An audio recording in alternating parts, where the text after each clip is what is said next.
கண்கள் சாய்ந்து போவதேனோ வீரன் என்று பிறப்பதில்லை வீரனாக ஆவதுண்டு தோழு என்று எவனமில்லை கோபம் கொண்டால் தோழ இல்லை இங்கு உன் வாழ்வு உன் கையில் உன் வேகம் உன் நெஞ்சில் இங்கே உன் ஆண்மைக்கு இப்போதுதான் சோதனை நிமிடத்தில் குனிந்து செல் தொடங்குது உன் யுகம் இழந்ததை நடத்திடு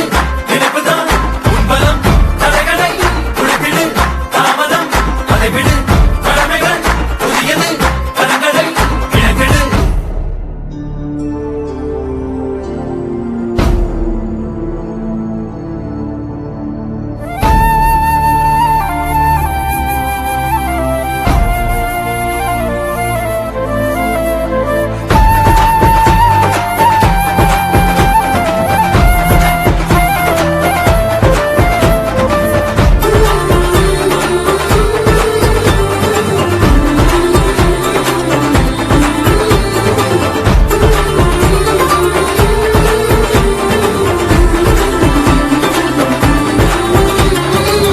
விழுவதென்றால் அருவி போல எழுவதென்றால் இமயம் போல அழுவதென்றால் அன்பு காக்க அனைத்தும் இங்கே நட்புக்காக ஓய்ந்து போனால் சாய்ந்து போனால் இந்த வாழ்வில் ஏதுமில்லை ஓய்ந்திடாது மோதி